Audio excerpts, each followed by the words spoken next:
Today's episode is brought to you by, dear God, there's no time. We have so many sightings to catch up on. It's high noon.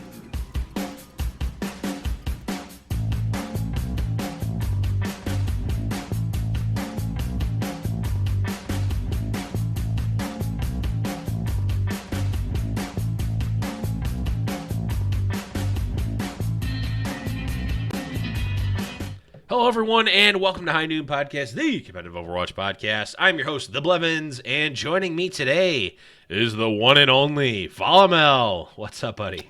Hello. Thanks for having me. Thank you for showing up on the shortest of notices. All good? Yeah. Deathblow, well, many of you know that Deathblow and I live in the harsh realities of Buffalo, New York, and sometimes the snowplow just hits a power generator in the area, and out goes the internet and non-essential electricity. So DB is on the DL for this week, unfortunately, but he will be back. Don't worry. I know he's missed 2 weeks. I think this might be the longest that Deathblow has ever missed. So. Oh, no.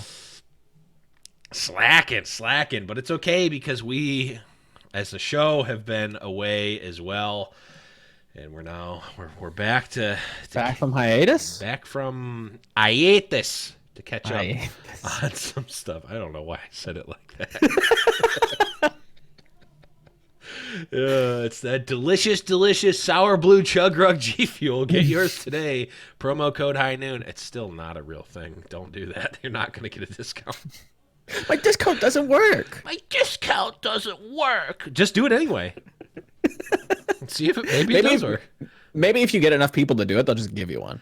Like, I mean, you're doing it anyways, we might as well just give you a discount. You know what? Just do it. Next time I buy G Fuel, I'm going to do it. I know people that work at G Fuel too. They should just do it. I can get at least 3 people, 2 of which are me, to do it.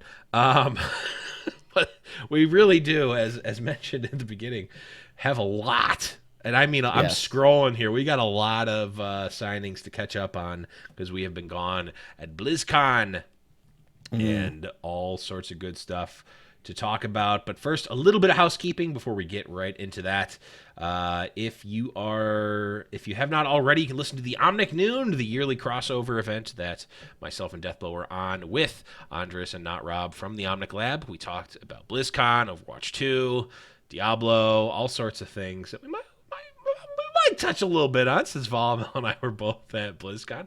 Might get a little Overwatch 2 action going. Maybe. Maybe a little Diablo action. Who knows? If you're here for the pre-show, we already got all of our TFT and Hearthstone Battlegrounds talk out of the way, so no need to put your sleeping caps on for that. Why am I making fun of that? I have a TFT podcast. But yeah, make sure you check that out. That is on the Omnic Lab channel, anywhere you can find them. If you're not already subscribed to them, you're doing yourself a disservice. So make sure you check that out on their channels. I also, on this very feed, the episode right before this one that you're listening to now, you've probably already gotten it, we jumped back into the High Noon hot seat with John Spector, the director of Overwatch League operations. Got a really awesome opportunity to interview him one-on-one in the super secret BlizzCon Overwatch World Cup arena dungeon interview room. It was amazing. You can see, if you look at the YouTube video, it's like this really cool, it was just a cool room, but it was in a dungeon. They had to blindfold me to get me down there, so I didn't know how to get back. But all joking aside, huge shout-outs to John for doing the interview. Shout-outs to Mark for setting it up, and Blizzard for getting me out there and getting me media access and all that stuff. And shout-outs to Heroes Hearth, who was my camera crew and helped me out during the weekend as well. I cannot shout them out enough. I swear there's only a couple more things to go over before we get into the actual news. The Blackwatch Report also did their new, they did an interview with Dan McHugh, the product manager for Overwatch Esports. So we've got all sorts of interviews in the High Noon world. Make sure you're checking them out, Blackwatch Report. They've got all sorts of stuff going. We may pump the brakes a little bit here at High Noon Podcast, but let me tell you, those guys at Blackwatch Report, they're young at heart, unlike myself and Deathflow, who are officially esports boomers now. We are dead inside, and mostly outside as well. But those guys, the Blackwatch Report, are always keeping the stuff going. And if you're really, really scratching for content, and you want to see me doing even more stuff, Con Before the Storm, which was a panel before before BlizzCon. I did an Overwatch panel with Melarina, Totally Drunk Ramses, D, and Ednar. I'm making a visual check in my mind to make sure I didn't forget anyone. I don't think I did. Yeah, if I did, I wish it was Ednar that I forgot, but oh well. But you can check that out as well. I go to the High Noon Podcast Twitter. I have retweeted the tweet. I believe that I forget which Twitter it was on. I'm sorry. I'm just hashtag esports boomer. I can just use that whenever I forget things now. Okay, enough of me rambling on incessantly, at least for now. Volamel, let's get you back in the mix here, because I did, in fact, invite you on this show to talk about Overwatch. But before we do that, let's talk a little bit. Let's just move it up, because I put BlizzCon down at the bottom, but we're going to talk about what we did this last week. And we were at BlizzCon, so Volamel, let's talk to me a little bit about your BlizzCon experience, because I mean, we crossed paths a little bit, but anyone who's been to BlizzCon, especially if you're not if you're a veteran BlizzCon goer, you forge your own path at BlizzCon, and this was my, I think, fifth one. So I tend to fly more solo, ironically, even though I know more people there and I'm doing and hanging out with more people and seeing more people. I tend to fly solo and like jump from group to group and like How was your BlizzCon? No, 100%. Like I'm very much the same way. Usually it's jumping within like a circle of friends, and two people are, two groups are kind of off doing their own thing. We had cross paths at a party dinner. I was told it was a dinner, so I didn't eat, and that was probably the wrong idea. But no, it was a lot of fun. Got to, opening ceremonies is always a good time. Mm-hmm. That was really, really fun to experience.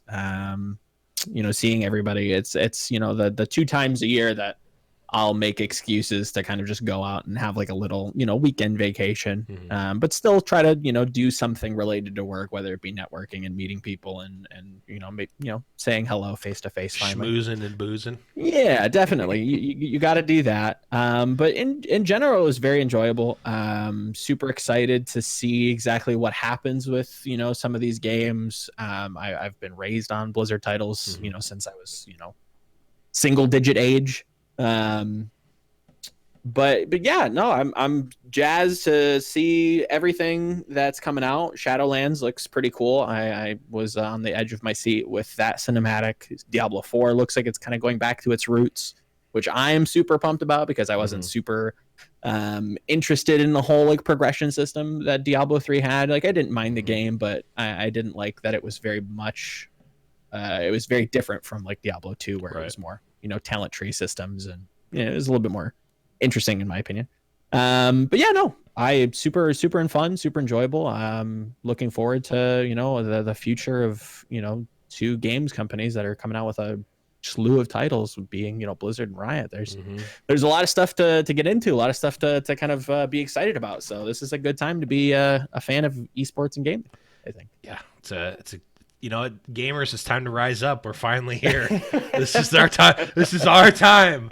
I'm sure I can think of more stupid cliches to progress this joke, but I won't. I want to get your thoughts, because I talked about this a little bit on Omnic Noon, and I've talked to just in passing with people about Overwatch 2, and I want to preface this with I don't have a bad thing to say about Overwatch 2 whatsoever. I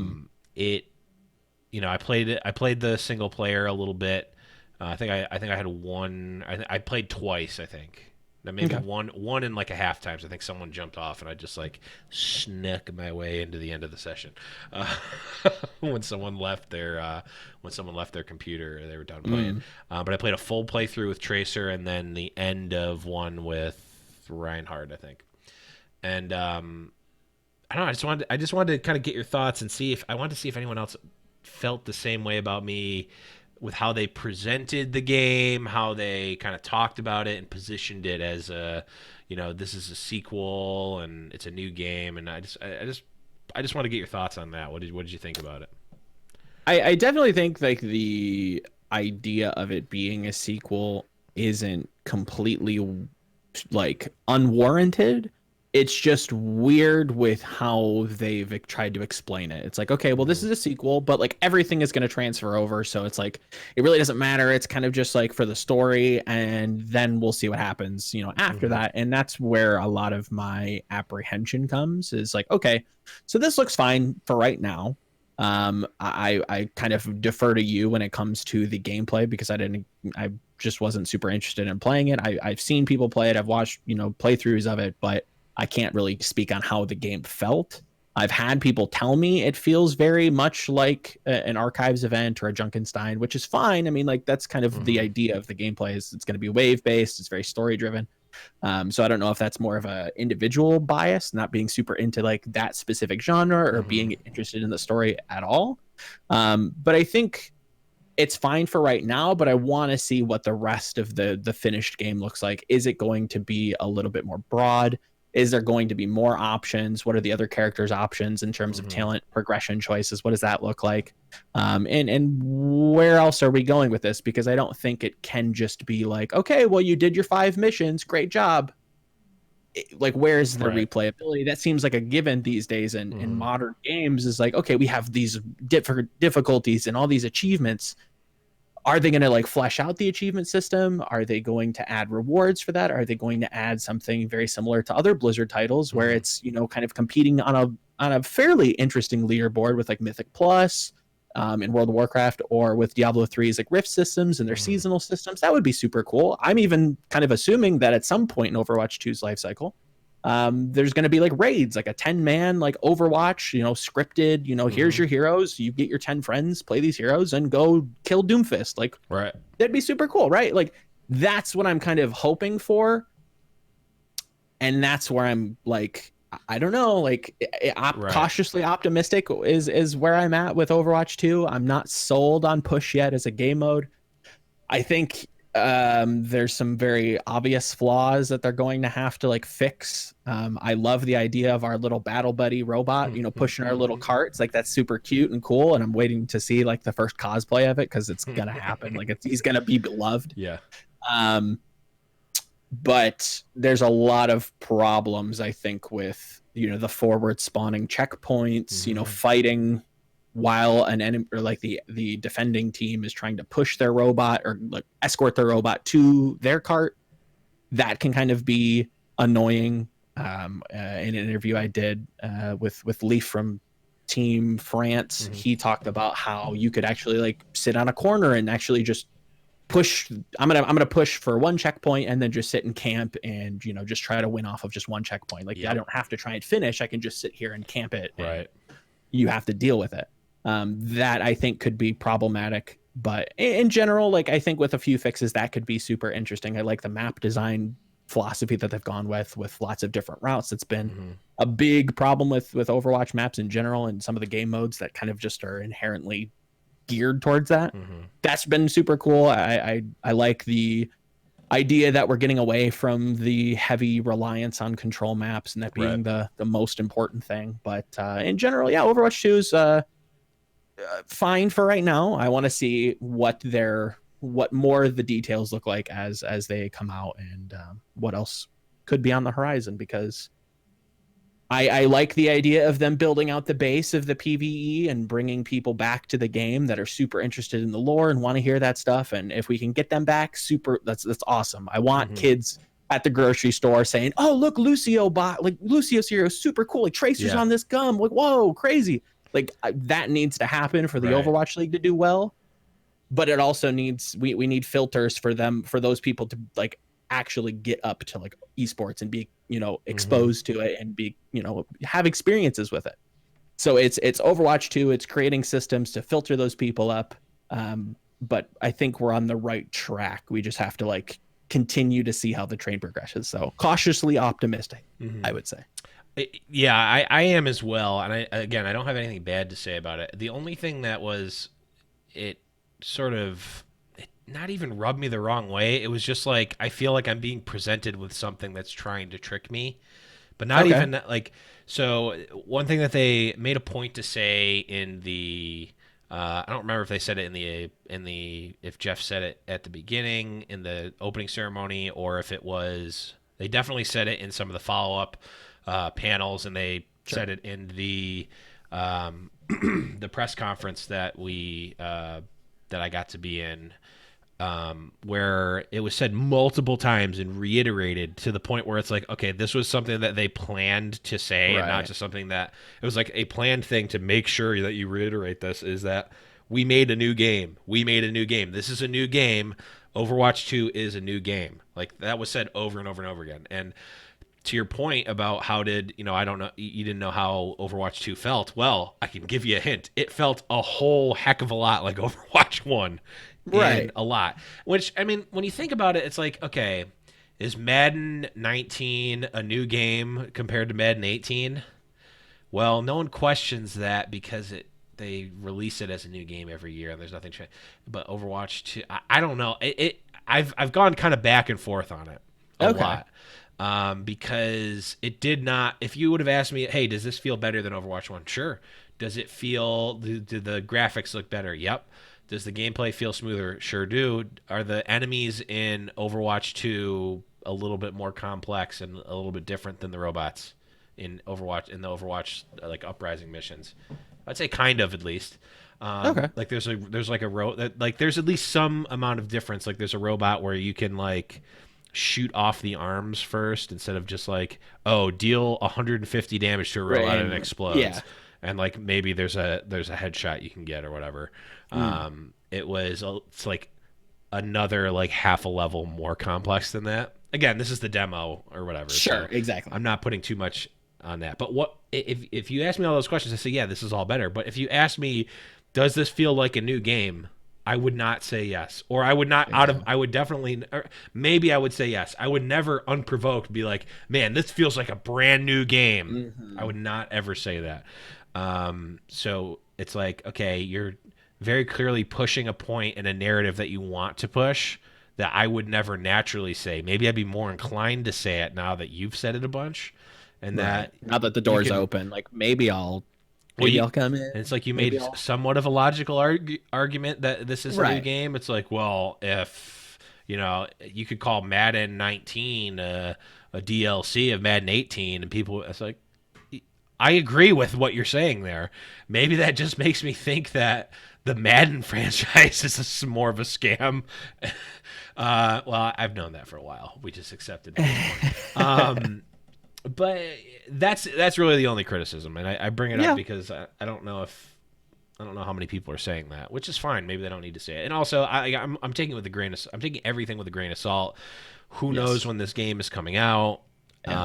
Um, it's super super early on. They showed the bare minimum. Absolutely, they pushed out something early to meet the BlizzCon deadline, right? Like Hmm. I think if there was no BlizzCon and nothing like that, like we would not be seeing You wouldn't have heard Overwatch it, 2 yeah. stuff right now. Um, But so in general, I would agree. Like the game doesn't look completely different, and to your credit, like the people that I've talked to, like it doesn't feel that different from archives. It's a little bit, like you said, it's a little bit more complex, but I think that that needs to be explored and expanded right, upon. I'd love to see, and I think a lot of the professional community in general, like in terms of coaches and pro players and people around the scene, we're kind of hoping for like a movement, taking a look at the movement mechanics and taking a hmm look at certain heroes, being like, okay, well, what could we do with this hero to like, this is like kind of a lore title. What hmm do we do to kind of fix them or maybe take a look at reworking them and, try to make sense in the lore. right, That was kind of my hope, very morbidly with the cinematic that maybe Brigida loses her shield or something, like loses a hand, or right, Overwatch goes a little dark, and maybe she gets reworked, like, and you can tie it into the lore a little bit, like yeah. I don't know, like I'd love for that to be the thing, and I hope that that's something that they're exploring in development of Overwatch 2, because if it just comes out like, well, the demo, basically just bare bones, like everybody gets talents and that's about it, like I'd be a little concerned. But hopefully that's on the horizon, and that's on their to-do list with Overwatch 2, is to really kind of make it feel like a new game, make it feel like the movement's different, and rework some of the heroes, and maybe take a look at some of the game types and rework some of the maps. I think the one thing that a lot of people haven't talked about is the announcement that like the map pool is being really leaned into with the competitive ladder and in the Overwatch League. So that's really, really good. So like, what are we going to do with those other maps? Like, are we going to rework them? Are they going to be like kind of redesigned for Overwatch 2 and, maybe open up some pathways? They tried that with Eichenwald and it seemed to be a really good success. So like, why aren't we doing that more? Right. That's what I'm kind of hoping for. And to your point, yeah, I wouldn't unprovoked look at Overwatch 2 and say, hey, this is a brand new game. I'm super jazzed to pay $60 for this. Right. Yeah. Yeah. And I'm sure that it'll be a completely moot point. Hopefully, yeah. I'm sure. Well, I'm hoping that they're gonna, they've got years. They didn't even give us a like tentative they've got all Blizzard the time. soon. They just said it is going to be released. Period. Yeah, I mean, Mr. Jeffrey Kaplan had said that on stage. He's like, don't worry about how long this is gonna take. We're just gonna make it. Let us make this good. Right. I'm all on board with that. Yeah. If you can get it good and you can make it good, let it be tested. Let the, some of the professional players that you have signed to your franchise league come in and tell you, give you very direct feedback on what could be, done. Obviously, with grains of salt, because these are players and they're not game developers, but make it good. If you're going to say that, then go for it. 100%. I'm on board with that. I don't want to see it until it's where you think it should be. Right. Absolutely. The last thing I want to talk about in terms of Overwatch 2 before we actually get into the Overwatch League news, and this does tie. I want to talk a little bit about BlizzCon because we were there and it was fun. And I'm sorry if you guys weren't there. If you do get a chance, I definitely do suggest go to BlizzCon at least once. But one thing that I was thinking when they when it was leaked. Which one quick note. I hate leaks now. I'm anti-leak for stuff like that for BlizzCon. It just sucks the fun out of it for me. Like, not all the fun. Like, it's still a good event to go to, but like I would rather have not seen any of the Overwatch 2 stuff. I wish that didn't exist because it would have been so much more hype at the end of that. Because it'd be like, that's fair. This, and then it's like Overwatch Fring 2 would have been like, what? Whereas the whole time we're like, yeah, we know this is Overwatch 2. It's like. Kind of lame. I mean, it's not lame, but it's not as exciting. And also, like the Diablo 4, like it started off with Diablo, so it's like, okay, this could be hype. People probably would be predicting that it's Diablo 4, and like at the countdown at the I don't think anybody. I'm so glad that you picked up on that, because the people I was sitting with 6, 5, and then there's no number, but everyone says 4, and then it starts. It's like, see, I see what you did there. I see what you did. I got it. It would have been so sweet. But no, we just knew about it. 2.5 or a week and a half before. It's like, whatever. Okay, great. It's the nature of certain people's jobs, unfortunately. I'm just gonna turn off Twitter the month before BlizzCon now, I guess. I guess that's just what I do. And also Discord. I just go into hibernation. I'm just taking a whole month off before. That's the thing with like modern media, because it's not just like Overwatch and gaming. I mean, look at how Game of Thrones was when it was in its heyday. It was like, I have to stay off Twitter because the script's getting leaked, and there's people spoiling it left and right.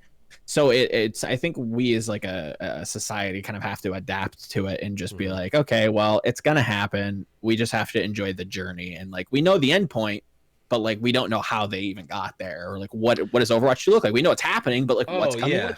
Well, you know what I mean? I get exactly what you mean, and at the end of the day, that's kind of what we have to hold on to, because yes, it is less fun. It's still great, but the thing I'm thinking of is like,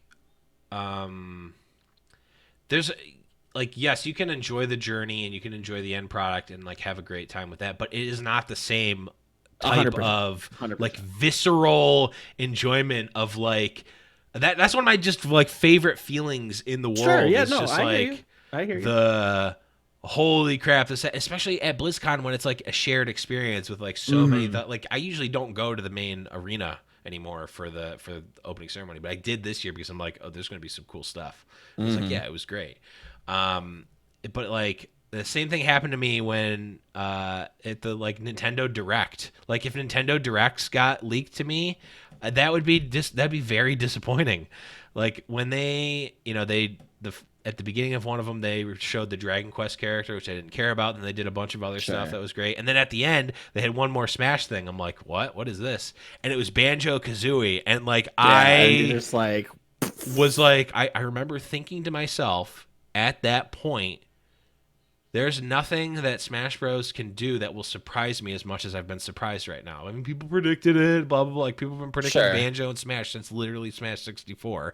But, like, they finally did it. And, like, what will ever get me that sensation again? Like, nothing does that. Or, like, very few things do that. Yeah. So, that was my aside about leaks, but that wasn't actually even what I wanted to talk about. I just got passionate about it. The only thing I did want to talk about that does actually have to do with Overwatch League, at least slightly, is that Overwatch 2 and the fact that it's focusing on PvE, I think opens up very interesting space for splitting the casual and competitive communities, not in a bad way, actually, because right now, you think about it, if you want to play Overwatch and you are a casual player, what do you have? You've got arcade, okay, that quick play. Like quick play is the default. I don't want to play Overwatch. Ranked. It's Overwatch, and like if you're a, if you're a Symmetra main or whatever, and you want to play your Symmetra, you don't want to play, you want to play in the game. You want to play Overwatch with Symmetra. Well, it doesn't always work out in ranked. It doesn't really always work out in quick play, and like maybe it works in the arcade modes, but like what are you getting from those? You're not really getting. I wouldn't call the arcade modes, or even maybe quick play, but I wouldn't call the arcade modes like a substantive like game feeling, like a full game feeling. So I think it opens up a lot of space to, hey, if I'm a Symmetra main and I really love Symmetra, I love the lore of Symmetra, I want to play Symmetra, I want to like really experience the character of Symmetra the best way I can in the game. Right now, it would be quick play or competitive if you wanted to. But with Overwatch 2, you can go into single player, play all the Symmetra you want. You can do even more things with Symmetra. Honestly, you can explore Symmetra much better than you can in the competitive mode, which is good for those players, but also is good for the competitive players because now and we don't know if they're going to do this or not, but the design team can balance the Overwatch 6v6 competitive mode and the characters for that if they want to. Whereas before they always had to like, well, what about the casual players? They kind of have to play this game exactly. too. And it's like, well, yeah, Widowmaker might not be, Torbjorn turrets are really good in casual because the players don't have the skills to be able to beat them, but in competitive they're not good enough.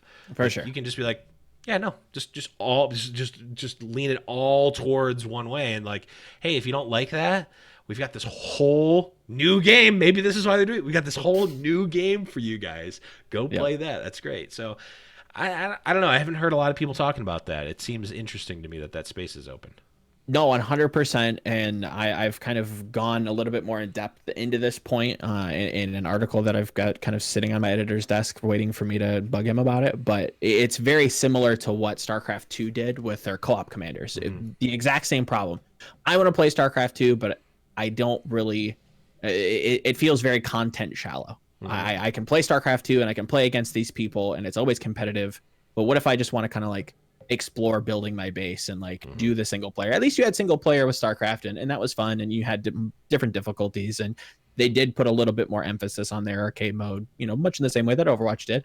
But then co-op commanders came out. It's like, okay, cool. Like now I can kind of play PvE with my friends and there's a little bit there's different heroes to explore and there's different builds to progress through and there's different maps to play through and we can kind of like race on, like there's a whole, it's just like Overwatch and Overwatch 2, it's broadening out the umbrella of the actual title, which I think is very, very much genius. I think people are scared when you say dividing the player base. It doesn't matter. It's Overwatch. As long as we're playing Overwatch, that's the idea. And, for me in particular, when it comes to, the competitive side of things, that's what I'm, mostly interested in. If we can broaden out the umbrella of Overwatch, we can build out that base. We can hopefully shuttle some of these people up to watching, Overwatch esports. And then that's, I think the end goal with a lot of this stuff. But also to make a really fun game and be really, create a lasting title that people can really invest their time into and be happy with. And I think PvE is the way to help broaden that. And dividing the player base is a necessary evil if you even view it as evil. I don't, but I can understand people, viewing it that way. But yeah, no, I'm completely on board with that. I think it's super, super intelligent. I'm kind of interested to see what kind of monetization models they go with that. We'll have to see. But in general, yeah, I'm all on board. 100% agree. I couldn't have been a better addition to Overwatch 2. Yep.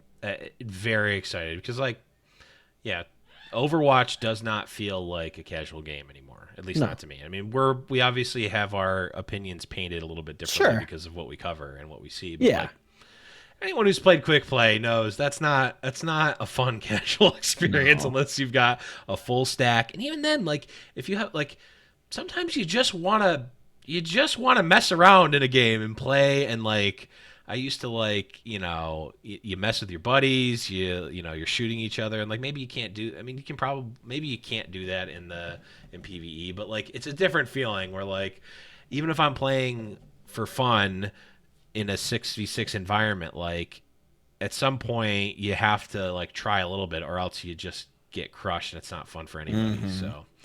I think Overwatch 2 really does open up a lot of opportunities there. Okay. Let's move on here. Let's press the right button. And let's go on and do a little bit of news. There we go. We got some news and some signings to do here. Let's just start with the big one, at least for me. We've got Nevix, Beast Halo, who's now going by Beast, Kelix, Agilities, Kariv, and Surefour are now all officially signed and have joined the Toronto Defiant.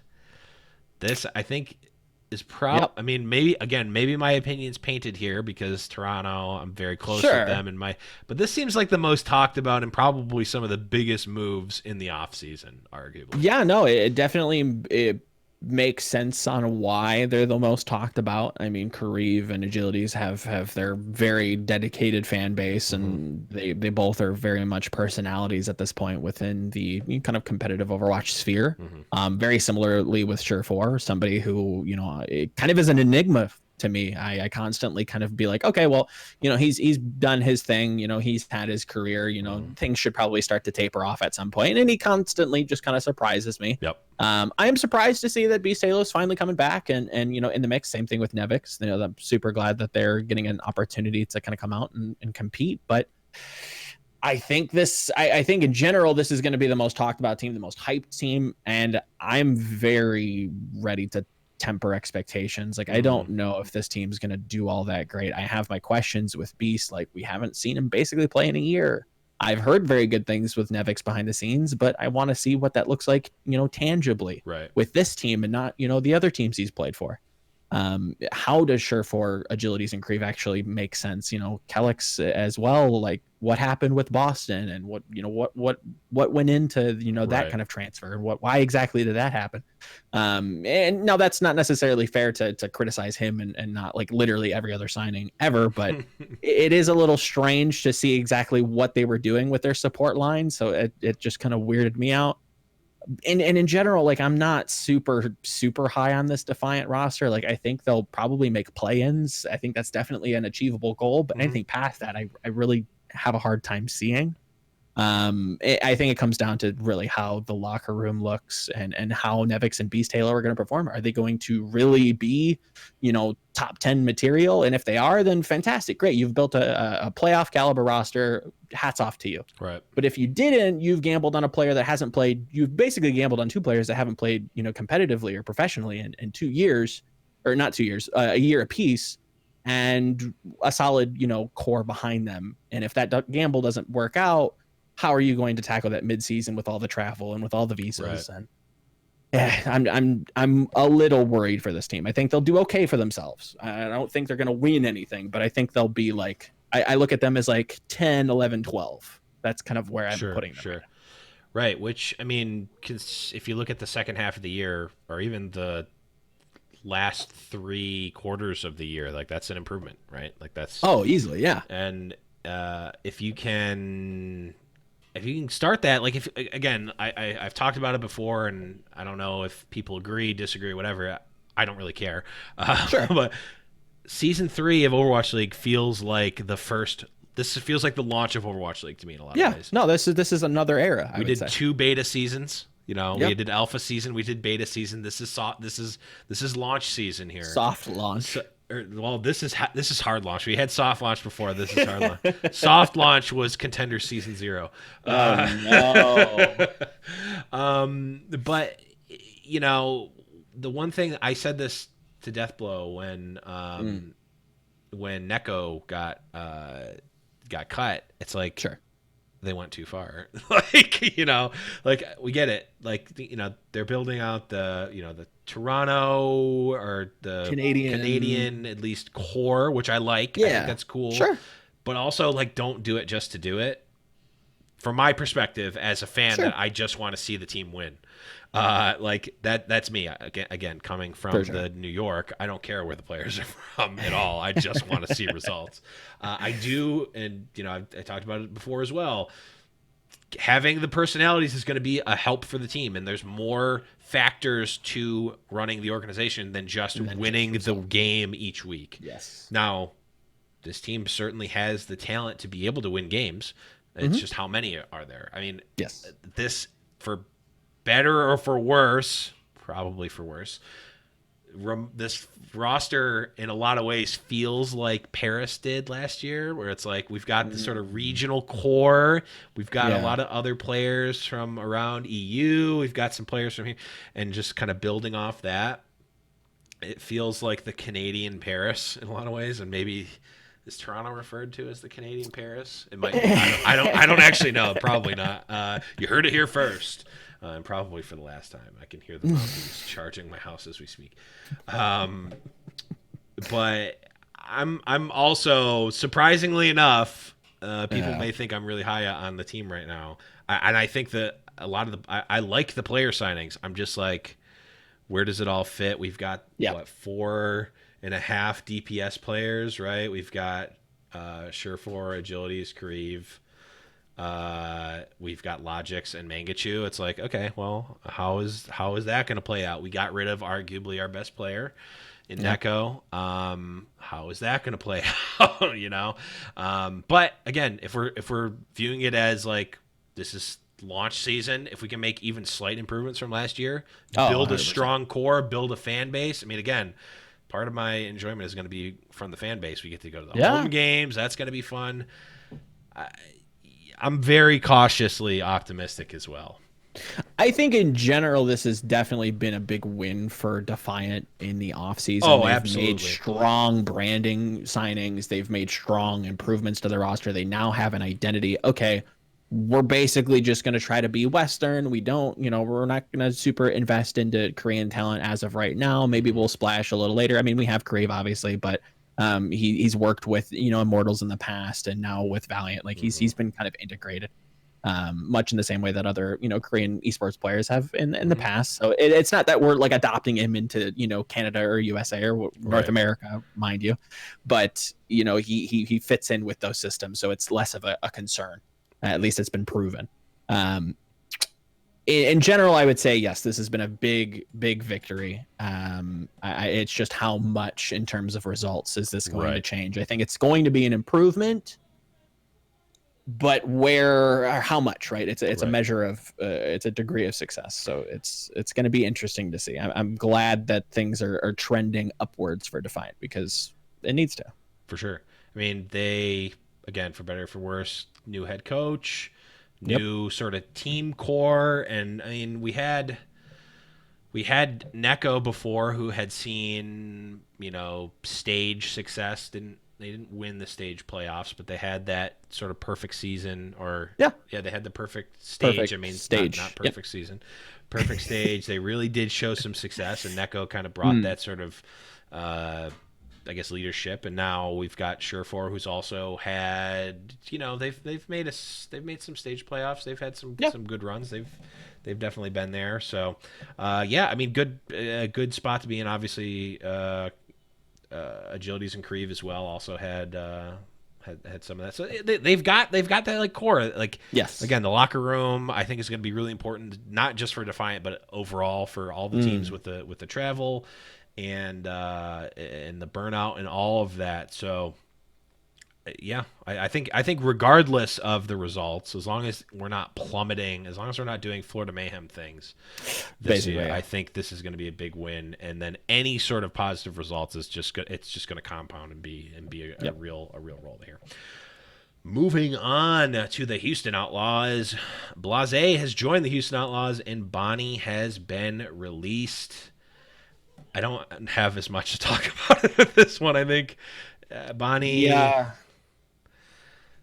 Okay, like that's fine. Like I wasn't super high on him. Super nice guy, but like just in terms of a player and his skill in general compared to his peers, not the strongest player. I was very critical of even Team Canada putting him in and making him play main support. I'm like, well, when has he played main support like at a decent level or at a strong level to compete? Right. On the stage, is it worth maybe giving somebody else that is a ladder hero a chance? Right. Look at Crimzo. Like he wouldn't be where he is today if Envision didn't get a chance to just try him out, and wow, he's actually really good, so we signed him. And look at what kind of career he's had now. I think that might have been an interesting choice. I don't know if it would have been better or for worse. I haven't seen the scrims, but Houston in general is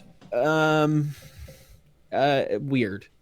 I can't say on what side of weird it is, if it's good or bad, but I trust the front office, right? Like they've made changes. Flames made changes. He put Harsha in. He's got my guy Dream. I trust those people to make good decisions. And if this is how they want to kind of facilitate the roster movement, then okay, like Blase, not the strongest player, but maybe they've got an idea for him. Maybe they've got a role that he can fill. He has played flex tank for Boston before towards the end of the season.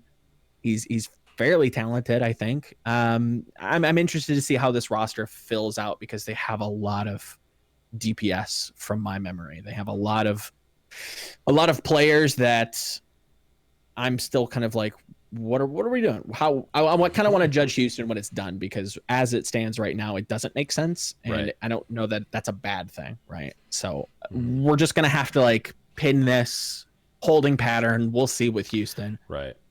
So far, so good, right? Yeah, I think they're also trending upward, which, I mean, all the teams probably should be, although we're going to talk about one that isn't in this offseason. But yeah, I think, Bonnie is an example of a type of player, and we saw it a little bit at the end of season 1 with the, the IDD QDs, the Mendos, the numlocks of the league that the Hawks just didn't.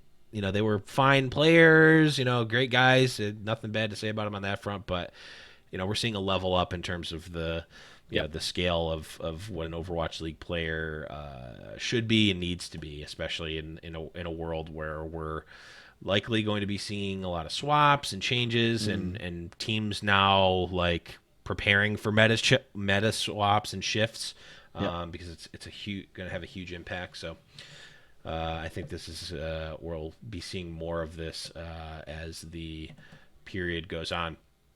Next one in here, Prophet and Gesture. This is a little bit old, so apologies, guys, for catching up on a lot of this stuff. But Prophet and Gesture have left London and joined Soul Dynasty. Jexy has also left Soul Dynasty. I mean, this is a big one, right? It's been talked about a lot, but Soul, I mean, I think the biggest thing for me is like, can Soul actually play the right players in their roster, or are they going to roll the dice like they do every week? Yeah, it's they seem to like this is a crazy signing for Seoul fans and Seoul, South Korea in general. Like these are some of the best players. Again, like I see it constantly, the criticism of Gesture when it comes to GOATs. It's like, yes, like yeah, you can be bad in a certain meta, but absolutely star level player in other metas. And I think that Yeah. his Reinhardt, yes, like maybe it wasn't that great. Maybe it was the team. Both of these metas this last season have been very teamwork focused. Was it the team? Was it his Reinhardt? I've seen criticism, like actual criticism of his Reinhardt mechanics, and those are warranted. But then we look at his Orisa, then we look at his Winston, then we hear that he's able to play Sigma at a very high level. Like this player is very good in general. Will he fall in some areas? Sure, but he'll completely outshine other players in other areas, which makes him very valuable, along with his duo partner and Prophet, who is arguably, and I would kind of agree with, the best player in the world at DPS. Like he's insane. He plays everything and is absolutely magical on it. Yep. This is a huge signing. They have star level potential now. A lot of that praise that London got early on with season 1 and season 2, with how they can brute force just wins, now gets to be said about Seoul because of these two players. I think it's super, super interesting. I'm weirded out with Jexay leaving. He never really got to show off or kind of talk about, or not talk about, but like really show his skill in the game. They really, it seeming they never really gave him a chance. Right. We heard rumors in season 1's postseason that he was very sought out after for a shot calling ability. So I think he'll definitely land on his feet if that's reason to believe that that's true. Right. So I think he'll probably do fine for himself, or maybe even get re-signed to Seoul Dynasty. We've seen, teams let players go and then re-sign them later on for probably a lesser contract. But Seoul's looking very, very solid. I'm slightly concerned about their coaching staff choices as of late. Less so, some less so than others, but all in all, like the roster looks absolutely phenomenal as it stands right now. So I'm excited to see how it fills out. Yeah, the Seoul.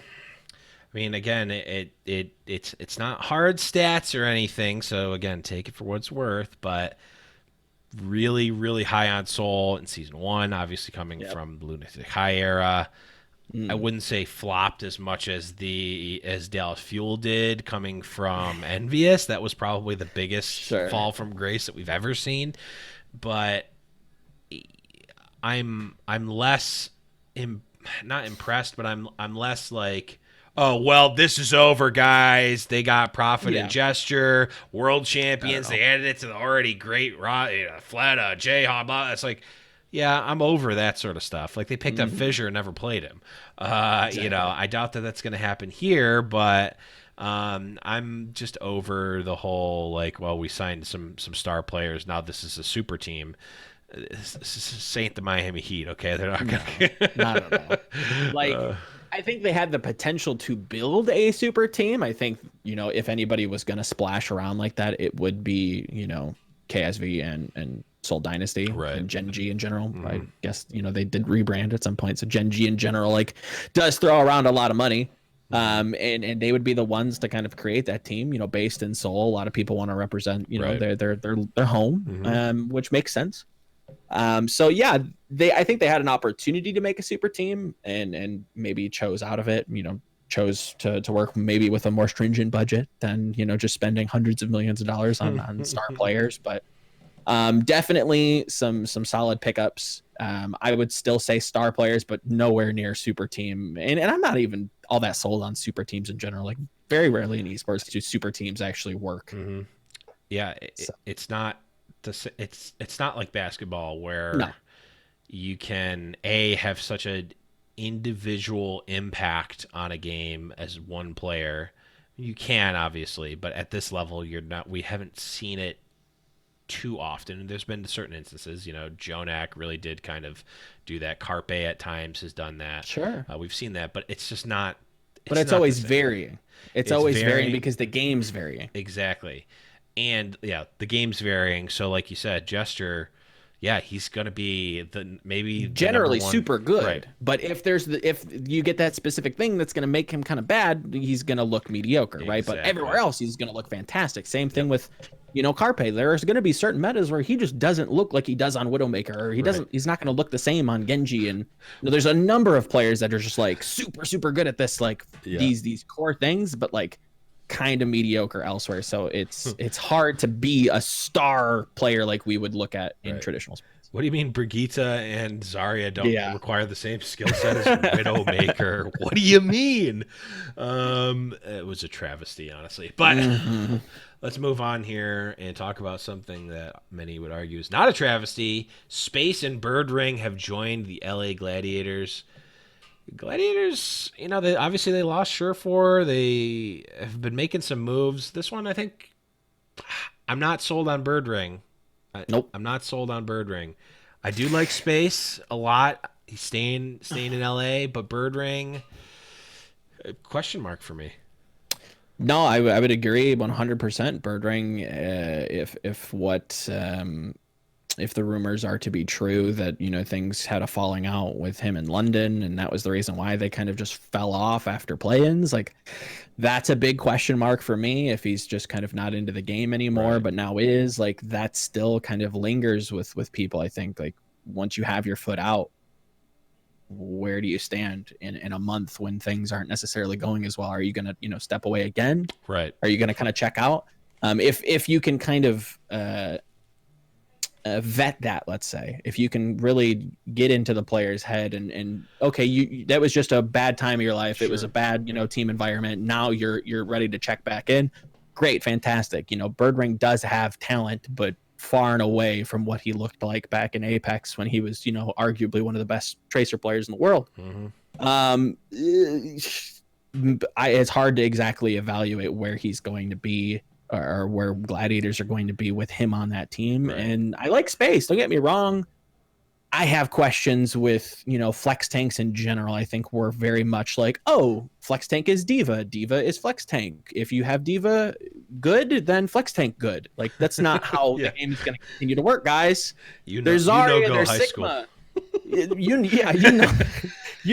Past math class, it's what about if there's we have to start to criticize this role in particular, maybe even flex supports as well to a lesser degree, but their hero pools haven't been checked in a long time. And if memory serves me, Valiant didn't necessarily play a ton of different things and have him switch around to Sombra when he could have. Right. And is that a question? Is that a hint to why they haven't? I don't know. But I have to wonder how strong his other heroes are and where else he is strong compared to his peers. We can see him play on ladder, and I constantly, again, and this isn't Overwatch specific, but this gets brought up a lot, that we see him in solo queue, he's doing this and that. That's great, but when you actually play on stage within a team environment, within set strategies, that changes, that actually gets tested. And I want to see that tested before I can comment on it. I don't want to say it's bad, but I have questions. He's been a fantastic Diva player, but what about his Zarya? What about his Sigma? What about other heroes that he might have to play within the tank role? Because again, he's a tank. There might be a Winston meta where he has to play Winston as an off tank, like, what does that look like? Again, that's a criticism for a lot of people, but I think it's warranted. Yeah.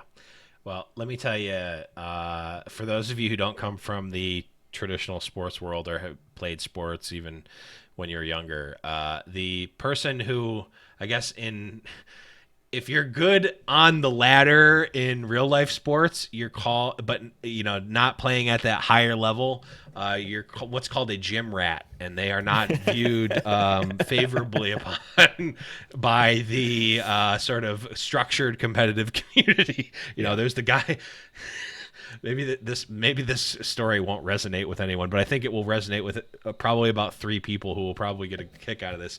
There's always that guy at the Y that is playing every single open gym. He's always trying to get a game going, always playing pickup, and maybe he's the best pickup player of all time. Legend tells of this guy that is at your local YMCA, that is always there. No matter when you go, he's there. He's always shooting. He dribbles a basketball everywhere he goes. He's playing. He's the best player player in the Y history, but if he tried to play on a team, he'd get smoked. No one would ever, the guy's not in the NBA for a reason, right? Right.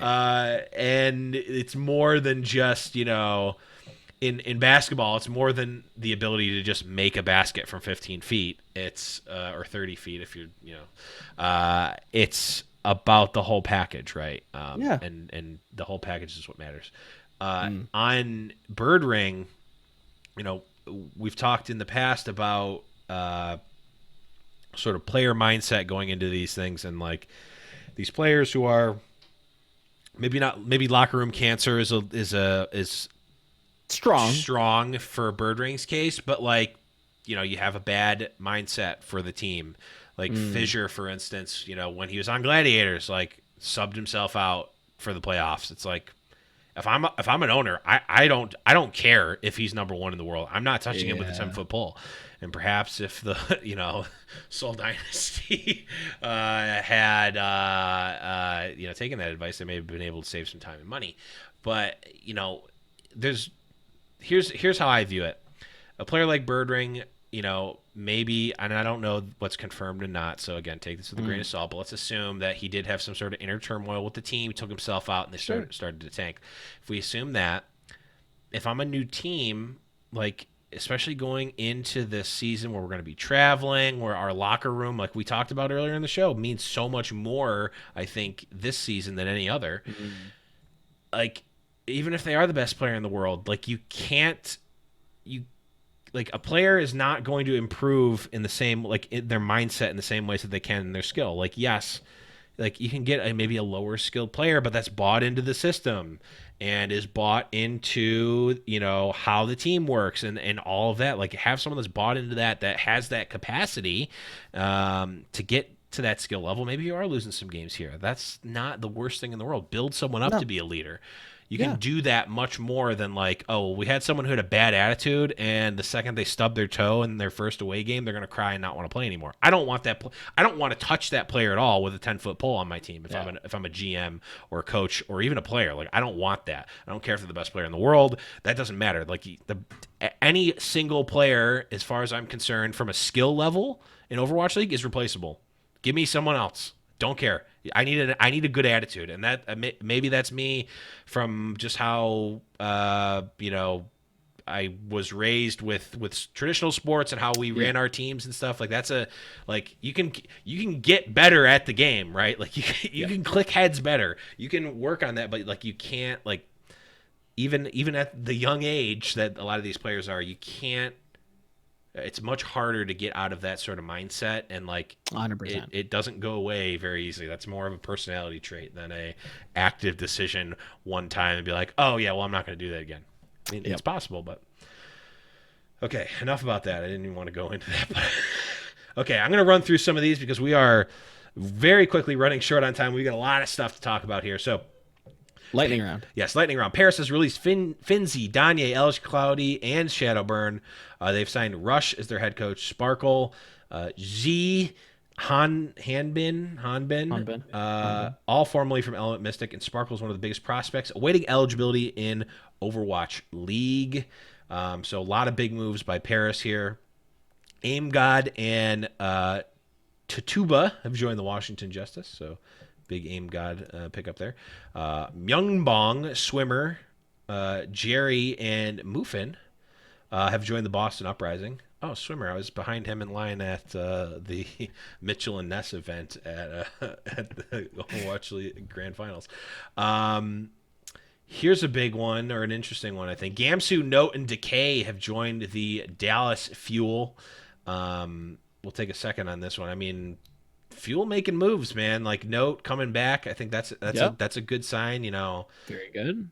Turmoil maybe optically from the outside in Fuel perhaps kind of quelled a little bit when your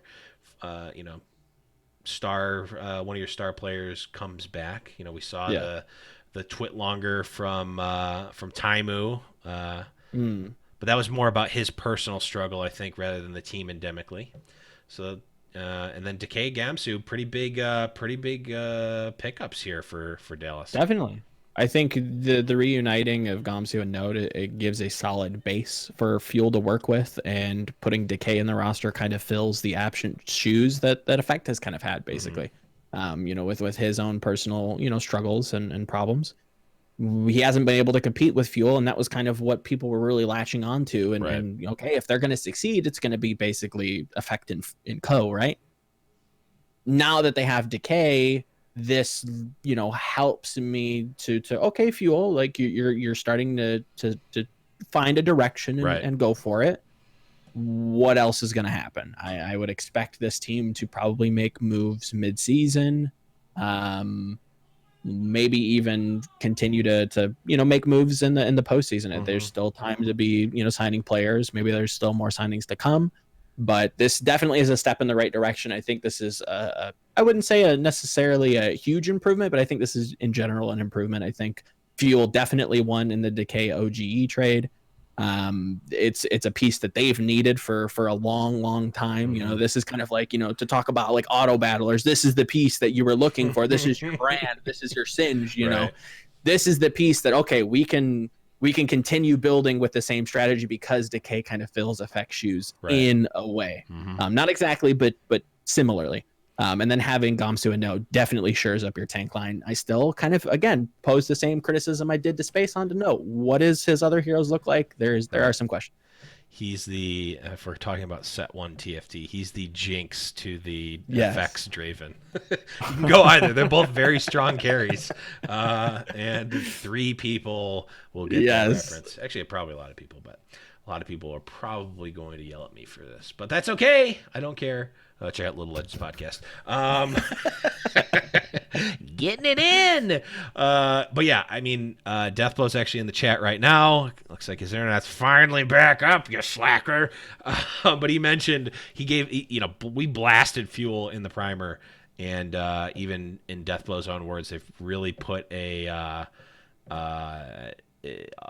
focus to really move those to move the ticker more towards favorable for their off season, because like we said, like they made a lot of really questionable decisions, including Note like not being signed, and a free agent. That's like agent. Oh boy, what does that mean? That means yikers. And they said, we're gonna snap him back up, and that I think more than, I mean, the Decay pickup is obviously like everything you said is 100% correct. I think it's a very strong move. I think the Note move actually like secures it more for me as the org. And puts confidence in the org. Yep.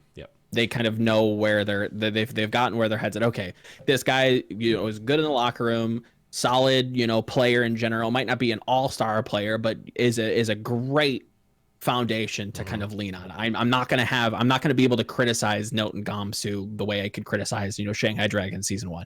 Like they're not going to be absolute abhorrent on server in game. They're going to be very reliable, and I can rely on this front line, which has been super short, like very pivotal in performing well.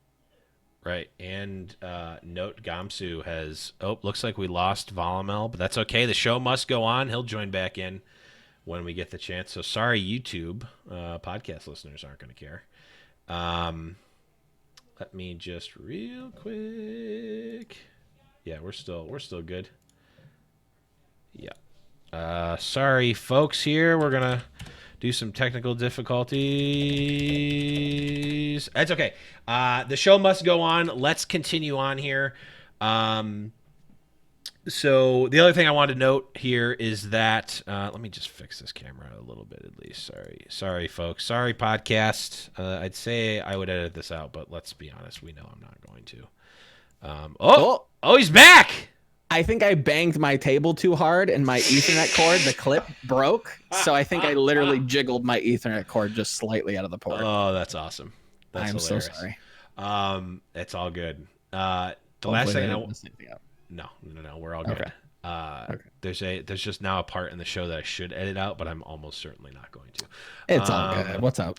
The last thing I want to note is that Gamsu Note, that's a proven power couple. We've seen it work before, and for Dallas's sake, For Dallas' sake, I hope it works out, though. Screw Dallas. 100%. I don't want them to win any games. But for taking my fan hat off, which I'll never do. I'll die before I do that. But taking it off, good for them. I hope they do well. Okay.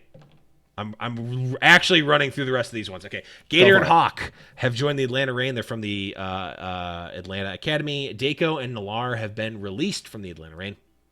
Philly Fusion have announced their starting roster for Season 3. We've got Alarm, Poco, Sato, Boombox, Funny Astro, Ivy, Carpe, Fury, EQO, and heading up the head coach position is KDG. There's a lot to talk about there, but we don't have time, unfortunately. The show must go on. Valiant have announced the following acquisitions. Dreamer is a Korean player from Sydney Drop Bears in Australian Contenders. He's been announced for the Valiant. McGravy re-signed from last year, not resigned, as my notes say. Apply, formerly from the Mayhem, is also on Valiant. Slur and Lastro, also here on the Valiant. Custa is definitely still here, and presumably Shax and KSF also remain. Fact Fiction has posted an LFT and has indicated he's no longer on the team. So I don't think there's anything we missed. There's a lot of stuff in there, a lot of big moves. Just the 15-second over, I guess maybe not that. Who, in your mind right now, Volamel, on 11/11/2019, who has made the biggest improvement from Season 2 and their moves now? I think in general, out of the teams that have made moves, and that especially that we've talked about, I think Defiant definitely has the most upswing potential in terms of both branding and actual results. So right. I'm excited to see what they have to do. I'm still kind of waiting to see what Florida has to do. I've been very critical of them in the past, and I don't want bad teams in the league. Everybody, I want competitive teams. So I'm super waiting, with bated breath to see. Hopefully them actually have a competitive and very, very good roster, so that we can stop pooping on Florida, because I don't like pooping on Florida. But until you do well, I'm going to continue to poop on you. So. Hey, you got to get what you deserve, right? At the end of the day, it'd be a different story if they were super brand, we're going to go super brand heavy like Houston did, where it's okay, well, I can see the idea, but they haven't done either. And that's my biggest problem. Right. They sort of, they shot down the middle, and it didn't seem to pay off in either regard. But we'll definitely have to see. All right, let's move on here to the last segment that I want to talk about, and oh, let's break it. Come on, buttons. It's been a while, but you can still work. Okay, so we'll quickly talk about Overwatch World Cup here. We obviously we're both there in the arena. I'm not going to go over every match, because I certainly did not do the research to do that, and I asked you about 5 minutes before we started if you wanted to be on the show, so I'm not expecting you to have done that, though. You are Volamel, and you probably did, because you're a madman. But I wanted to just kind of go over the highlights here. The big ones for me, obviously, let's USA win. Yes. USA. Okay. That's the biggest one, obviously. Yeah. Paired with that is that because USA wins, that means South Korea didn't win, which is another thing. But then also a first is that we didn't see Canada even make the playoffs. What's going on here? What are your thoughts on this World Cup versus the other ones? What's a big highlight for you? What did you think about the World Cup in general, Bobo? To kind of quickly get through and talk about that, in general, I wasn't super happy with how the World Cup leading up into the playoffs was formatted. There was a lot of just oversight that I think could have been fixed. I think the idea of letting teams kind of, show up if they could pay their way here was, I've heard different, theories on why they did it that way. I think in general, it was, the road paved to hell with golden bricks. It was very benevolent of them to allow just anybody and everybody to come, but that opens you up to some logistical nightmares. And I think this was definitely an eye opener for them in that So sense. so benevolent to let anyone who was willing to pay them come to play. Yeah. Right. But I mean, to that, like, it is a big deal to allow some of these, developing, players to be able to come and showcase themselves for, potential fans and potential, scouts, even though that, I wouldn't be scouting at World Cup, but I know for a fact that some teams have, at least in the past, right? We've seen players definitely get a big boost from the World Cup performance. So that was just formatting in general I wasn't super happy with, but to talk about Canada, I was very critical of them, kind of looking at like the top 5. They get a buy into going into group play, and Canada was one of those teams, and having Banny and having XQC, both 2 players that kind of are in roles that are highly questionable. XQC hasn't played professionally and going on a year and a half, and Banny hasn't played main support very well, and kind of spottily on Houston, kind of being replaced by Boink there. I had my question marks there. I was never super big on agilities. So like this whole roster was very much like, I hope this works, but I don't see it being super successful. Did I think they were going to win a single map out of 12 games? I thought they were going to do way better than that, but this was like, this is a 1-0-11, 0-4 in matches, and they've only won 1 map. That's tragic. Yeah. That's definitely not. It's no bueno. That's pretty surprising. So I didn't think they were gonna do that bad, but oh boy, that was kind of rough. Yeah, that was rough. Just the highlights for me. And I did kind of crap on the, like, yes, anyone who was willing to pay them a bunch of money could show up. I thought a couple of things in that regard. What I will say is that it looks like Volamel jiggled his Ethernet cord out again, but that's okay. I'm going to just go here. What I will say is that we talked, myself, Blazin' Bob and Mel Arena from I'll Recap ran into Team India just at Blizzcon, and they were super pumped to be there. They were very excited. They were very happy and very thankful to have been given the opportunity. Team Saudi Arabia also, they did an interview on I'll Recap as well. So like these teams that we haven't seen before, as far as I can remember, they also, like, they made it in, like they got the chance to be there. So whether it was, paying or getting sponsors, whatever, like they got there. Good on them. I do think that there's probably better ways to do this. Maybe the qualification system isn't the best, but I don't think that just cut us a check and you can come is the best either. In that vein, one thing that, again, myself, Blazin' Bob, and Mel Arena from I'll Recap were trying to do was get, we're trying to get try to get some interviews or some coverage or just something of the preliminary games. The day before BlizzCon started, we had gotten there early. We had the opportunity from our schedule perspective to actually go in, maybe get some interviews, or just take in sort of the games and maybe talk to some of the players afterwards. And none of that was it certainly wasn't being offered up front for media or anything. And then we also did a little bit. Granted, I didn't pull every string that I possibly could have. And maybe we could have gotten in, I don't know, but Bob and Mel asked around, and we tried to get in some capacity, and get some coverage there, and we kind of got no sird for that. So and in that vein as well, like leading up to the World Cup, we talked about it on the show, there just wasn't anything. Like, the only news that we got for World Cup coming in, looks like Volamel's back here. Gotta get some duct tape for that Ethernet port, man. It's rough. It's all good. But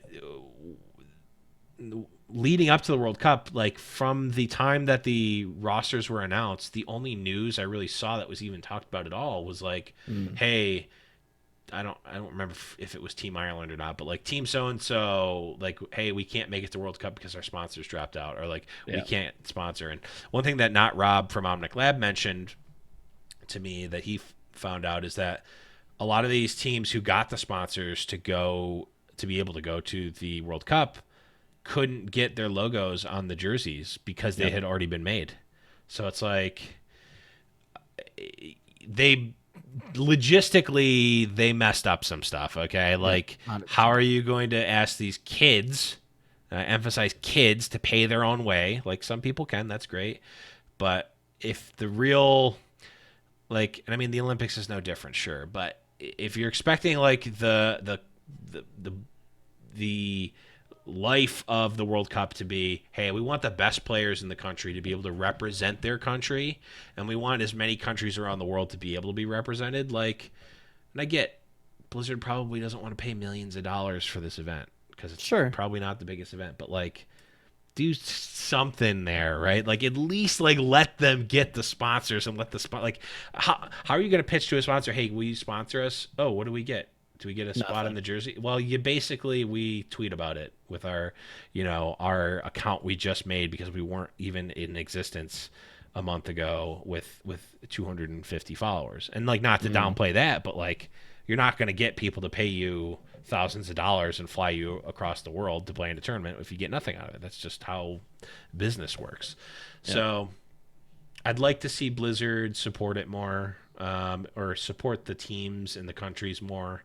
Or at least better facilitate them. It doesn't necessarily have to be them cutting a check, but and then the last thing I wanted to talk about with World Cup is that we need to do a little bit. Maybe we'll do a video or something on our YouTube channel, but like, doing a USA chant is kind of like folding a flag of the United States. There's like a certain procedure, and there's certain things you don't do, okay? You don't like let the flag, you don't like crinkle up the flag when you're folding it up, right? You don't throw the flag on the ground when you're folding it. There's a certain procedure to do it. The USA chant is no different. You do your USA, USA, USA, and then usually in a crowd, if it's like a section, there's usually some sort of section leader, but there probably wasn't for this, so I don't. Definitely wasn't. There definitely wasn't.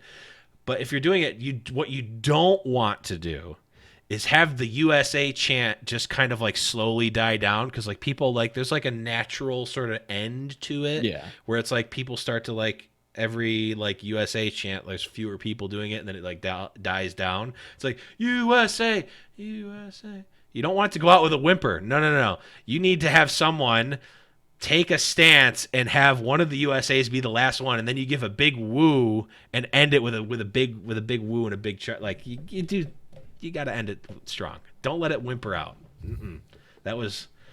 I've never felt more patriotic than hearing the USA chant. I was about to like go over and like slowly turn into an army general. I went over there. You maggots don't know how to do a USA chant. I'm gonna teach you right now. I don't know why I also turned into a Southern guy, but I don't know how, but I was offensive to literally every human in the U.S. with that statement. But if you're doing a USA chant, like you need a decisive end to it. Don't let it die out with a whimper. But I think that's all I got for World Cup, man. And for BlizzCon, I could probably talk for hours and hours about it. And did we lose everything? Are you still here, Volamel? Hello? Am I still here? Oh, God, did the stream go down? I don't know. As far as I can tell, the stream is still going. The recording is still going. Not sure, but that's going to be it, guys. Thank you, everyone who watched here. Thank you, everyone who watched here. Thank you for thank you for listening. I don't even know if you can hear me right now, but the recording certainly can, so I'm going to keep going. Thank you, everyone, for listening. Thank you to Volamel, who did come out. Okay, so we can be heard right now. Okay. Thank you, Volamel, despite the internet issues. Not a problem. Really do appreciate you coming and filling in literally last minute and helping us. We are, guys, we are going to be back on at least a semi-regular normal schedule on for the rest of the off season, or at least our normal off season schedule. We're not 100% sure what that's going to look like, but it will be more regular than the last couple of weeks. And Volamel, are you back? I think we're back. Okay, let's just end it here. Thank you, Volamel. Plug your stuff, shout outs, do what you want, man, while we still got you. Thanks for having me on. I'm everywhere Volamel. Just Google it, you'll find me. Yes. That's it. Make sure you're checking him out. And I'm interested to read your article that you were talking about earlier. Yeah, thank you. I don't know if I've heard anyone else besides you have that opinion in me. So I'm sure there are other people, but I haven't seen it. So thank you again, Volamel, for coming on. Always a pleasure. And thank you, everyone, for listening, guys. You can check us out everywhere. High Noon Podcast. You can check me out at _Blevins on Twitter. I've got all sorts of other shows and good stuff there. But High Noon Podcast everywhere. HighNoonPodcast.com. Patreon.com/High Noon Podcast. All that good stuff. Make sure you join the Discord as well. We're still at Discord, even in the off season. You guys are crazy, and I love you guys. You're all very active in the off season, talking about all sorts of stuff. Overwatch Tier 2, just random world stuff as well. Over discord.me/High Noon Podcast. But that is going to be it, guys. Thank you, everyone, for listening. For Volamel, I am the Blevins, and remember, it's High Noon.